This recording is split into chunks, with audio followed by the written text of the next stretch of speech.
La tragedia de Colombia es una tragedia de la tierra, y la tierra está mezclada con la propia vida de Colombia. Después de la colonia, la tierra era de muy pocos, y eso no era bueno. Y cuando se repartió para que hubiera paz, en una de sus fincas, Guayacanal, se instalaron papá Benito y mamá Rafaela, fundadores de una saga que bebía tintos con los Buendía en la soledad de los 100 años.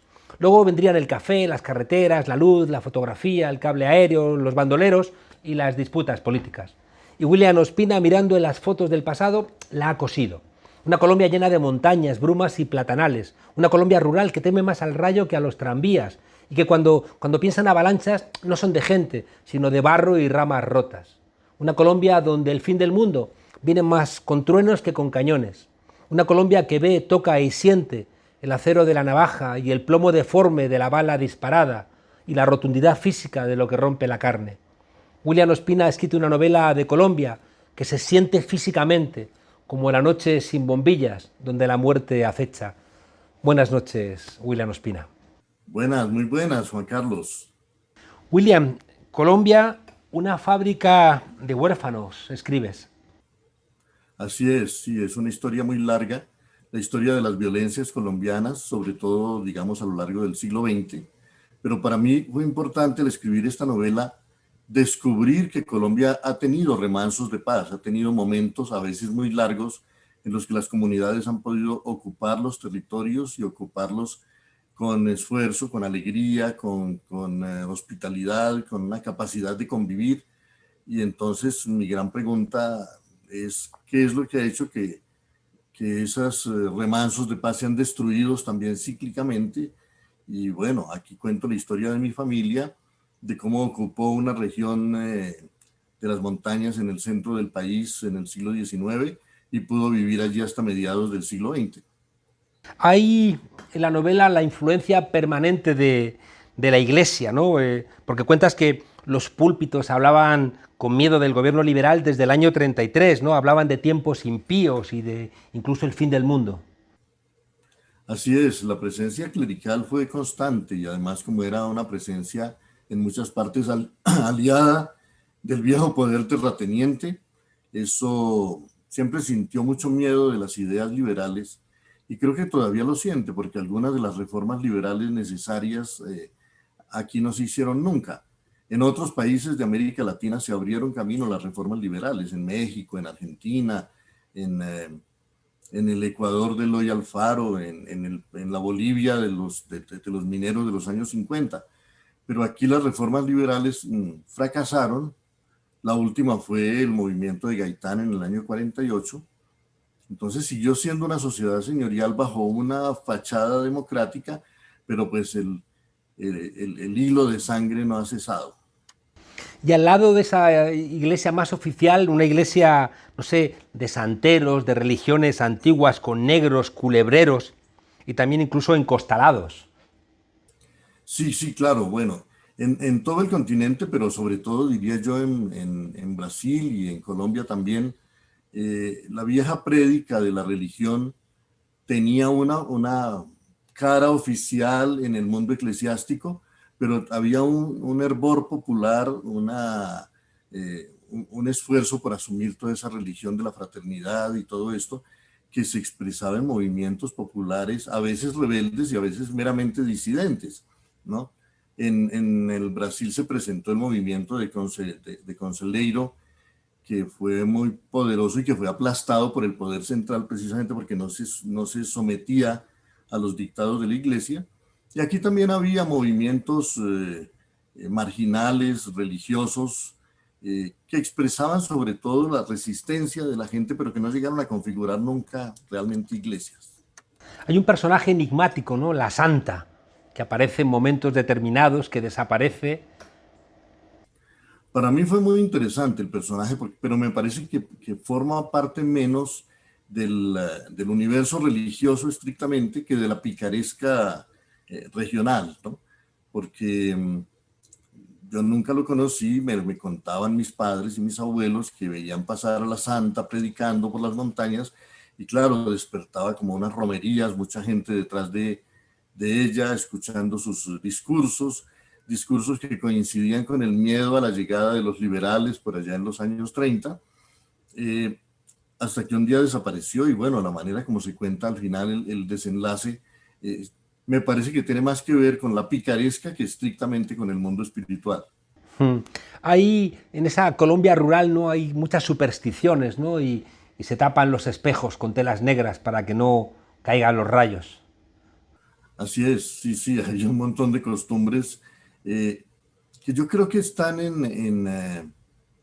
a mitad de camino entre las viejas supersticiones religiosas traídas por la religión medieval, ¿no? Porque aquí se prolongó una suerte de edad media tardía, eh, que además, digamos que no fue moderada intelectualmente por las luces de la ilustración.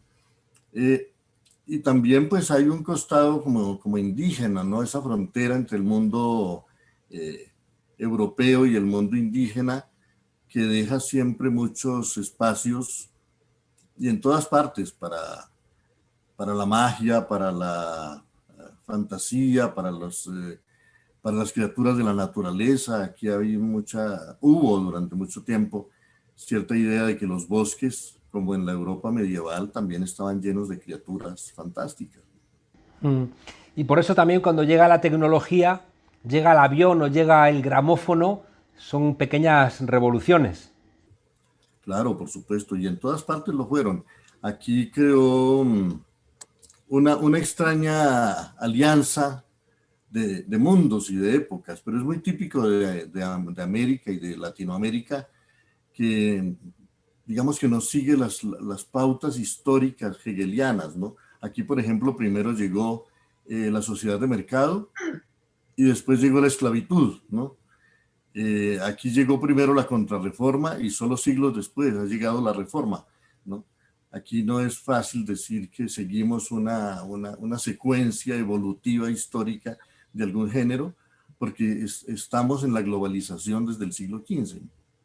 Claro. Sin embargo, fíjate la novela también, en tu propia familia, la música, ¿no? Desempeña la música en vivo un papel central, ¿no? No es el gramófono que reproduce y que también te lleva a otro mundo, sino también como en la cotidianidad, la música y también con esa magia, ¿no? Con esa escena donde de repente parece que todo se destruye por un accidente de coche, pero después también un mulato con capacidades también mágicas reconstruye todo lo que se había roto. Sí, claro. Para mí la música fue muy importante porque pues mi padre fue músico y tocaba la guitarra y cantaba toda la vida y se sabía todo el cancionero latinoamericano. Entonces, pues nosotros tenemos la fortuna de ser 18 naciones hablando la misma lengua y componiendo canciones en esa misma lengua a un territorio muy diverso. Entonces, la herencia de la música española aquí fecundó de muchas maneras distintas territorios muy diversos, desde la Pampa Argentina y las montañas de Mendoza hasta las fronteras del norte en México. Y como Colombia tiene un puesto tan central geográfico en el continente, por aquí pasan las músicas del continente y circularon siempre.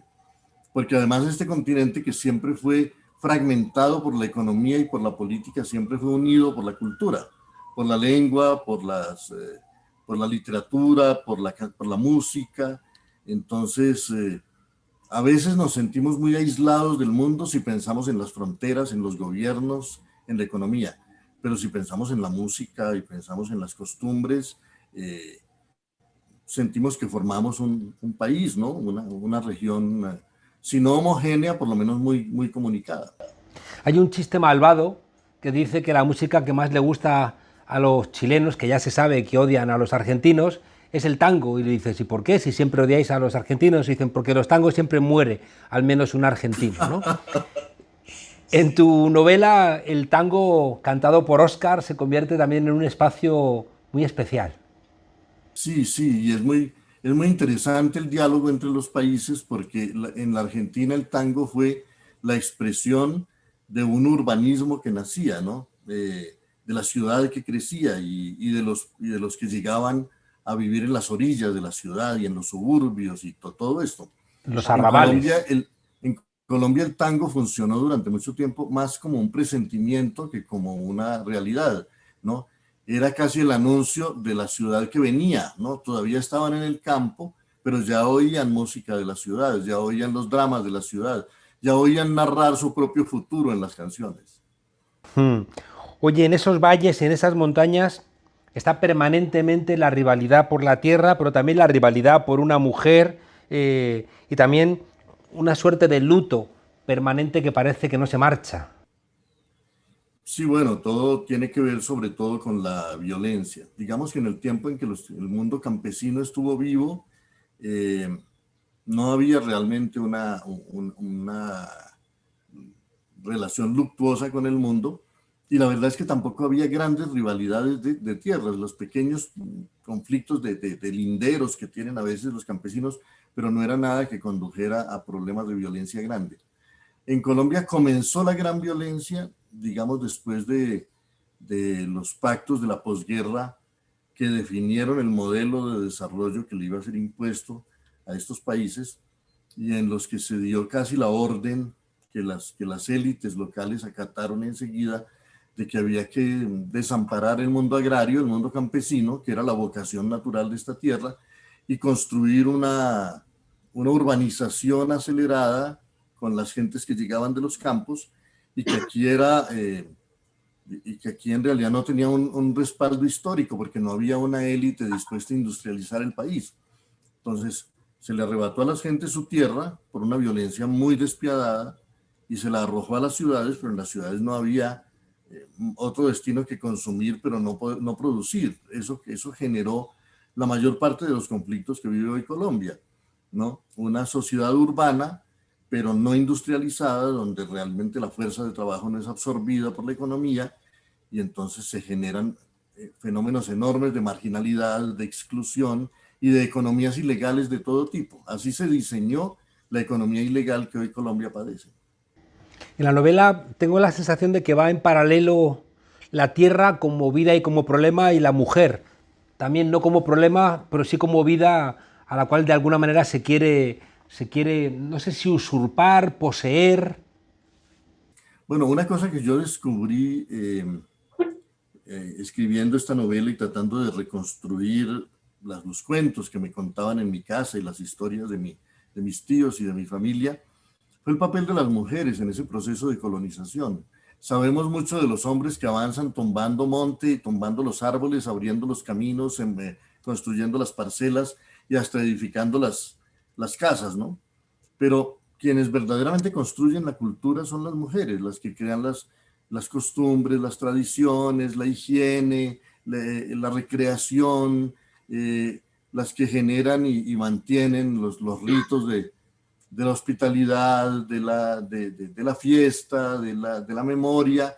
Entonces, y son seres mucho más invisibles, digamos, en la historia oficial las mujeres no existen, y sin embargo, son ellas las que hicieron habitables esas selvas, las que las volvieron verdaderamente una morada, como llegaron a ser durante décadas, porque algo muy curioso y muy bello, y que a mí me parece importante sentir hoy, es que mientras en las ciudades vivimos hacinados, pero casi no conocemos al vecino, en esos campos donde la gente andaba dispersa, formaban realmente una comunidad, ¿no? Ella preparaba la comida para todos los que bajaban al cañón en la tarde después del mercado y se reunían y había un sentimiento de confianza que hoy, por lo menos en nuestras ciudades, no tenemos. Cierto, cierto. Ha habido un momento donde me he acordado de la montaña mágica y me he acordado también de Giovanni Guaresi, don Camilo y don Pepone, ¿no? Con las figuras de Alejandro Hidárraga y don Faustino, ¿no? Que son, por un lado, un librepensador que leía a Nietzsche y por otro lado, un cura, ¿no? Que pagaba con el pueblo que le había tocado sus frustraciones de no ser un santo en Roma. Así es. Sí, sí, claro. Esa, digamos que esos cuadros son coincidentes de ese mundo semiurbano, semirural y del papel que jugó la iglesia, que por supuesto a veces es un papel eclesiástico, pero a veces también forma parte de la comunidad, del cura que conoce los pecados de todos, que le conoce el alma al pueblo, pero que se siente también como el depositario de todas las culpas ajenas y de toda la suciedad eh, espiritual. Sí, para mí fue hermoso que esos fueran recuerdos familiares. Yo estoy tratando de ensamblarlos aquí pero por supuesto Alejandro Hidárraga, que era tan rebelde y que no quería aceptar que el nombre del pueblo, el viejo nombre indígena, fuera prohibido para ser reemplazado por un nombre italiano, sí encarna una rebeldía que estuvo ahí siempre, ¿no? Y que se expresaba, digamos, de una manera pintoresca, ¿no? No era un rebelde, digamos, criminal, pero sí era un rebelde pintoresco que mortificaba mucho los poderes. Luego, incluso esa gente mayor que había porfiado con el cura llevaba la foto del cura, ¿no? En la cartera. Sí, claro, claro, ahí se siente el peso de dos cosas, ¿no? La familiaridad por un lado, pero también hay un miedo, ¿no? Hay ciertos objetos que se vuelven fetiches a los que los campesinos de los que los campesinos temían desprenderse. Has planteado una cosa hace un momento que se nota en la novela y que también forma parte de una discusión que hay ahora mismo aquí en España, ¿no? Una mirada nostálgica a un mundo que, como tú decías, conocías a la gente, incluso podías llegar a la casa de un familiar lejano preguntando, oiga, vive cerca de un parque donde había una piedra muy grande, ¿no? Es decir, había algo de comunidad que hoy hemos perdido y que tú miras con nostalgia. Sí, bueno, lo que pasa es que estamos en un momento histórico muy interesante y en nuestros países es muy perceptible, ¿no? Hasta hace 50 años nos podían prometer el horizonte urbano hipertecnológico como el gran futuro inexorable e inevitable para el mundo y el único camino, ¿no? Hacia el futuro. Hoy el modelo capitalista contemporáneo y el modelo urbano no de la hermosa ciudad, sino de la megalópolis monstruosa, es un modelo que empieza a hacer agua o está haciendo agua hace mucho tiempo y ya nadie puede creer que realmente el futuro sea eso, ¿no?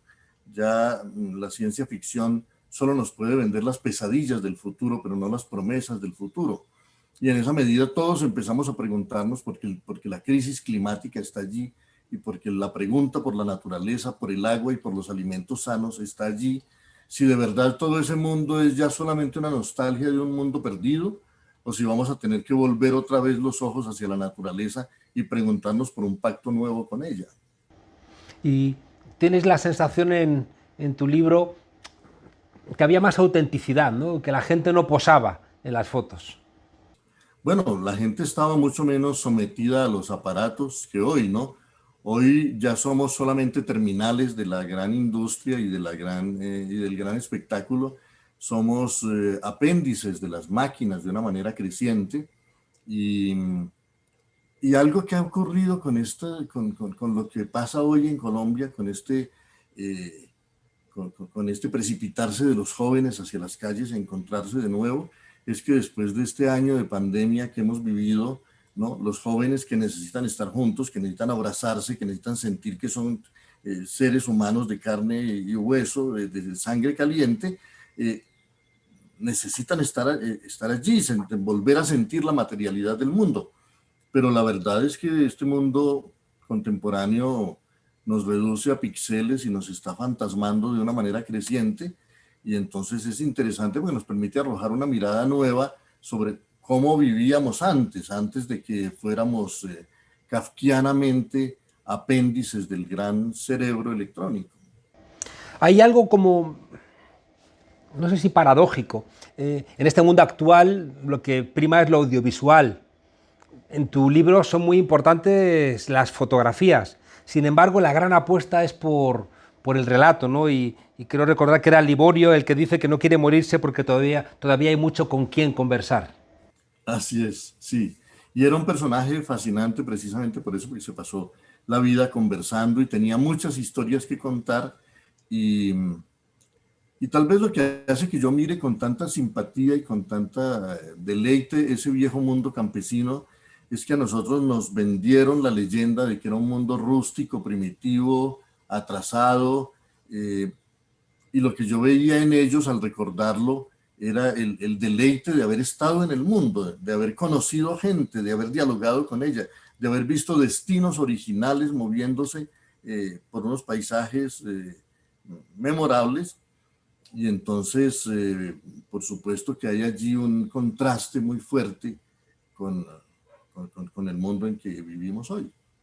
En España el siglo XIX, incluso el siglo XX en lo rural, era bastante brutal. Es verdad que con la distancia lo miras con cierta nostalgia, pero en sí también era un mundo que no sé si nos gustaría realmente vivir en él.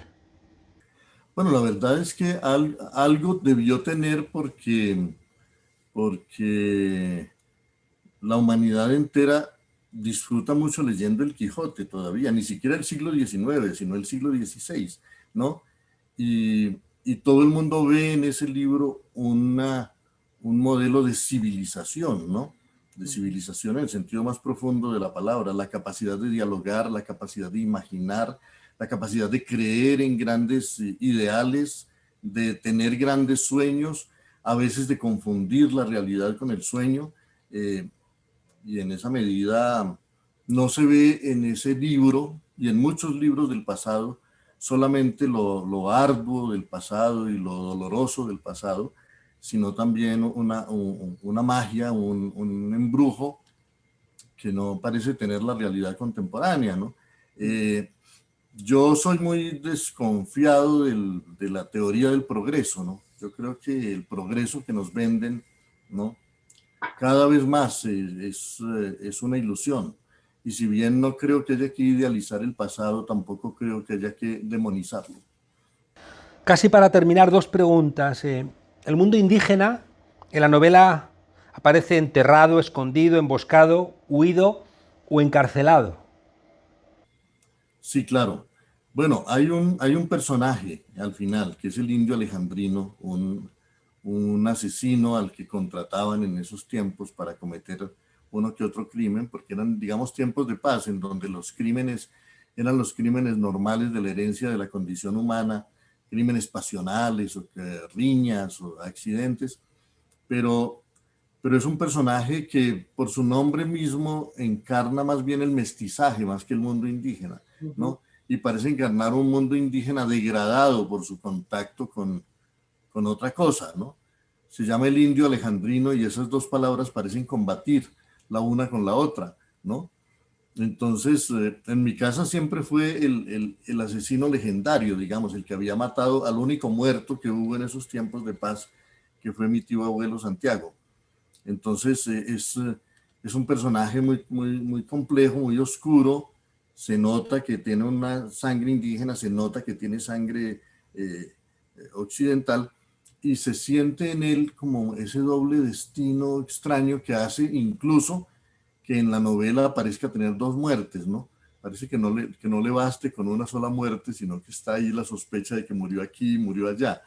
Eh, el resto de ese mundo indígena era muy fascinante porque los campesinos parecen ocupando apenas un mundo, es un mundo del Génesis, están llegando a unas selvas que parecen en el primer día de la creación, pero lo primero que descubrían es que esas tierras tenían dueño desde hacía mucho tiempo, y lo segundo que descubrían es que selvas que parecían despobladas estaban llenas de tumbas de oro y con ellas el recuerdo de un mundo desconocido, porque a nosotros nos fue ocultado por mucho tiempo por el discurso oficial la existencia de ese mundo indígena anterior que había sido exterminado en tiempos de la conquista.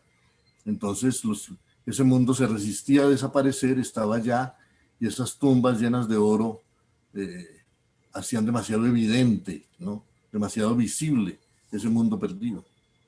Tú habías hecho una trilogía sobre la conquista, sin embargo, en la novela esta, la conquista sí que está por ahí, pero no con tanta fuerza. ¿Cuál es la relación entre esa Colombia que tú quieres retratar y la conquista?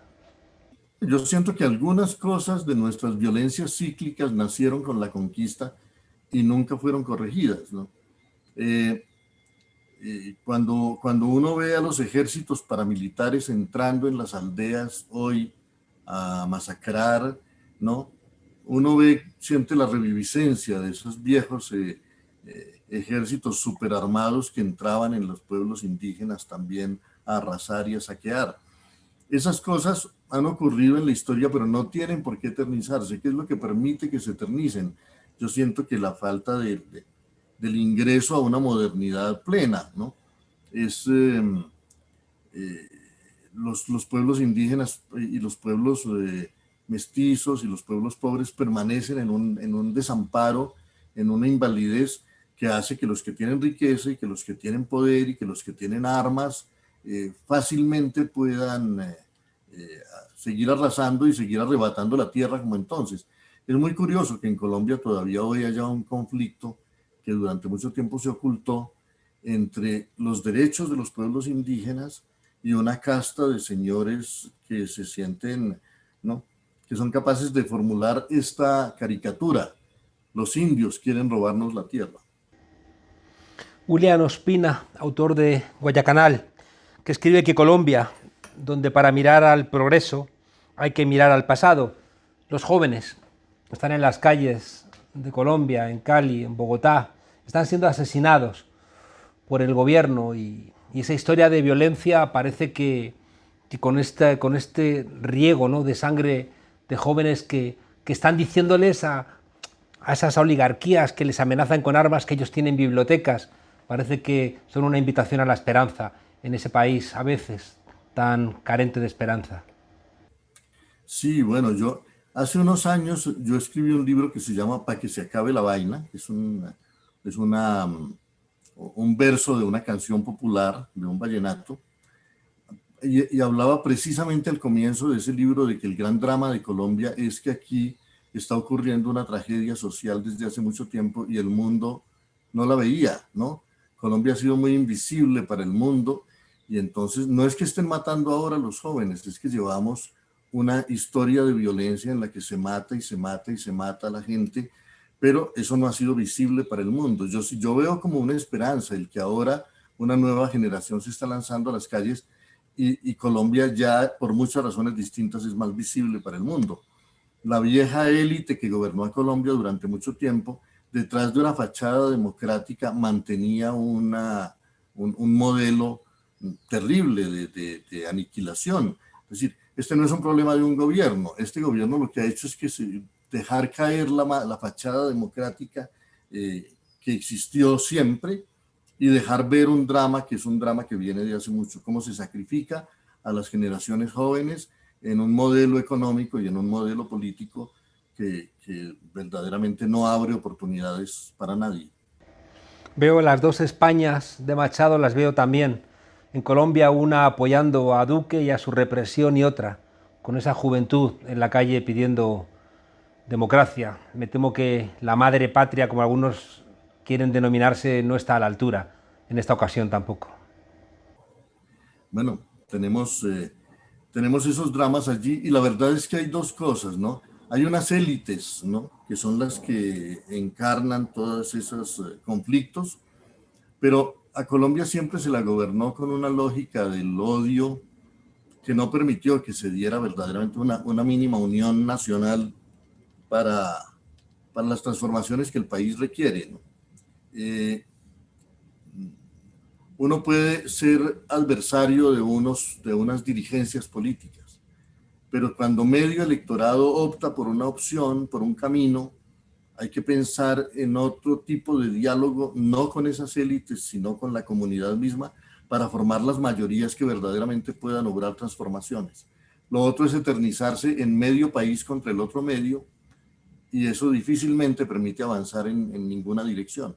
Y la mayor parte de la gente yo creo que puede ser receptiva a un discurso verdaderamente transformador que corrija males muy antiguos, y a veces el odio hace que la gente ancle en unas posiciones que no permitan esos mínimos acuerdos nacionales. Ojalá los pueblos hablen, que es de alguna manera una petición que atraviesa Guayacanal, la última obra de William Ospina. Muchísimas gracias, un enorme abrazo desde Madrid, desde España, a ese pueblo colombiano que está peleando, y también a ti, porque también en tu novela de alguna manera estás peleando también por esa esperanza. Muchas gracias. Muchas gracias a ti, Juan Carlos. Un abrazo.